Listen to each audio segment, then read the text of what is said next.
Hello people of the internet, I'm Papa Hefe, and welcome to my channel.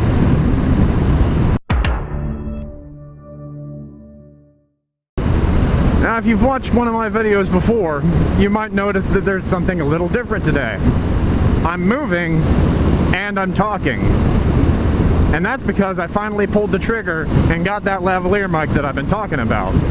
Now my setup isn't 100% nailed down. There's still some rough patches that I need to iron out. I know that there's going to be a little bit of wind noise, but it's definitely what I would call workable at this point.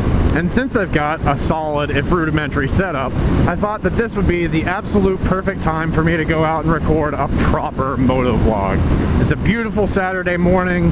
It's no longer ridiculously hot outside. It's been 110 degrees every single day for the last month, and today it's 75 degrees maybe. Now granted, it's early yet, it's only 9:30 in the morning, but that also means the traffic hasn't gotten insane yet. And in deciding what I wanted to vlog about today, I looked no further than the hashtag challenge accepted motovloggers page on Facebook. We're a vlogger who goes by the name Hold Your Fire, whose channel is absolutely fantastic, I'll link it in the description below, posted a challenge to other vloggers to talk about their bucket list, specifically 5 items that are on their personal bucket list that have to do with motorcycles. Now, as my wife will tell you, motorcycles are an abiding passion of mine. And easily half of my bucket list items have something to do with motorcycles. So for me, really, the biggest challenge was narrowing it down to my top 5. Without any further ado, let's get into the list.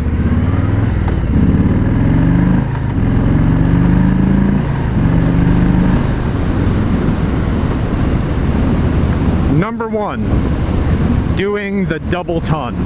Now, you young cats might not know this, but back in the day, and I mean way back in the day, the old timers, and I mean the old timers, like most of these guys were dead and gone long before I came around, well, they had an achievement that they called doing the ton.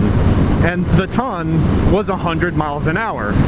And 70 or 80 years ago, doing 100 miles an hour on your motorcycle was quite an accomplishment.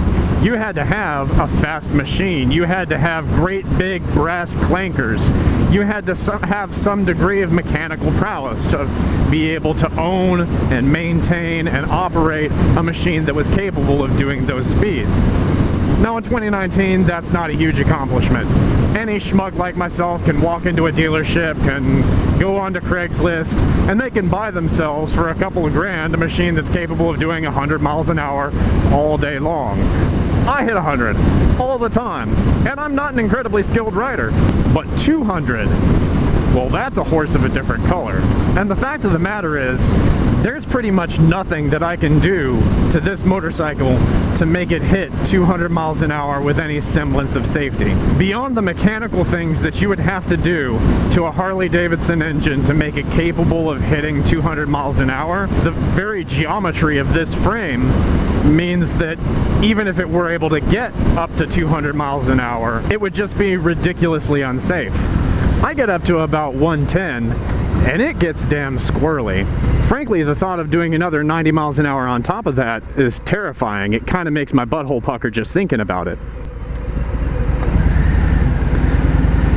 But I know I'll get there someday. It's just a matter of getting on the right machine.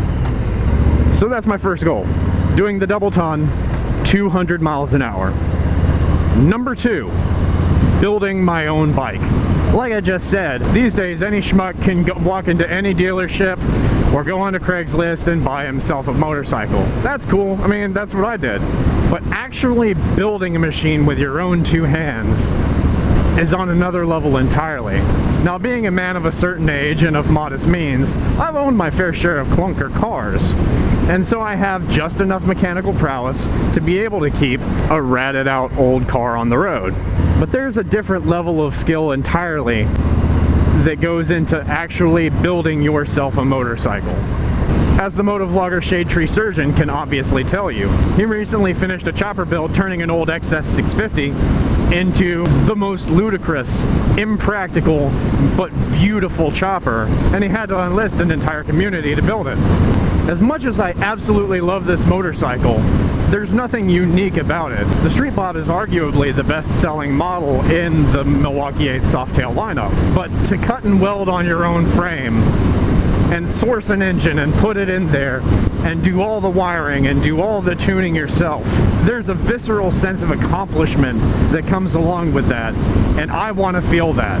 And I have some pie-in-the-sky ideas of what I would like to build myself someday. It's just not in the cards right now. It's not in my budget. There's not really room in my shed, but boy howdy would I love to get there, and eventually I will. Number 3, MotoGP. Now obviously I haven't been doing this since I was a child, so it's not like I have the skill level to actually go and compete in MotoGP. As much as I would love to do that, that's just never going to be a thing for me. But that doesn't mean that I can't go and spectate. It is absolutely a life goal of mine to go to the Isle of Man and spend the entire week watching those guys do their thing and just admiring that synergy of man and machine. But as with so many other things, it's just not in my budget right now. But I've got a couple of buddies who've done it, and they can all attest that yes, if you are passionate about motorcycles, that is a thing that you absolutely must do once in your lifetime. Number 4, cruising the coast. Now for those of you who don't live on the Gulf Coast, cruising the coast is kind of a big rally, but it's not just for motorcycles, it's for vintage cars, sports cars, tuner cars, motorcycles of all sorts. It's a great big gathering for anybody who's passionate about vehicles of any sort. They come together from all over and they do exactly what the name implies. They cruise the coast. They ride up and down Highway 90 in Biloxi, Mississippi, and they just kind of show off. It's not about being the fastest. It's not even about being the nicest or the coolest. It's just about coming out and seeing all the amazing stuff. There are certainly bigger events out there. You've got your Black Hills Rally, you've got, your Daytona Bike Week. Frankly, I don't do really well with crowds, and motorcycle theft tends to be rampant at those kind of events. And given that my last motorcycle was stolen, I'm kind of hypersensitive to that, and I'd really just rather avoid it. Cruising the coast is a really great compromise. It's all of the fun and all of the community without a lot of the bull crap that goes along with those huge rallies. There's nothing wrong with those, it's just not my scene. And number 5, the Iron Butt 1500 Gold.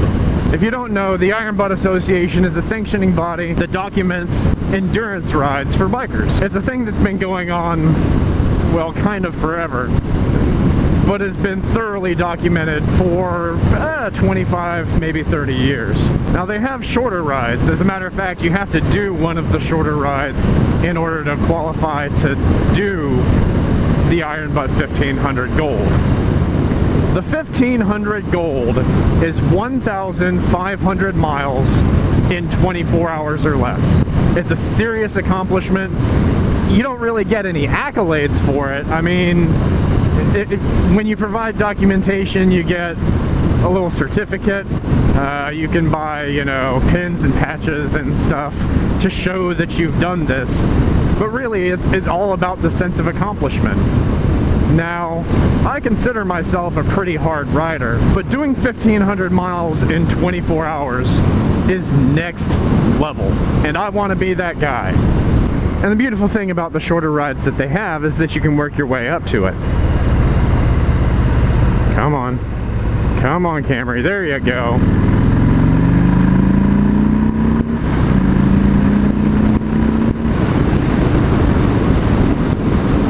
And there you have it. The top 5 items on my bucket list. Like I said, there are plenty more items that could have made the list, but narrowing it down to the top 5, it really had to be those. Some of them are obviously more obtainable than others. Like cruising the coast, I could have done that pretty much at any time. It's just always been one circumstance or another that's precluded me from actually going. But like any true gamer, I'm a little focused on achievements. And so those are all ones that I really, really want to knock off my list. So I'd like to thank you for coming along with me on this ride, and let me know in the comments down below about the achievements that you want to hit. This day is beautiful. You've been fantastic. I'm Papa Hefe. Peace.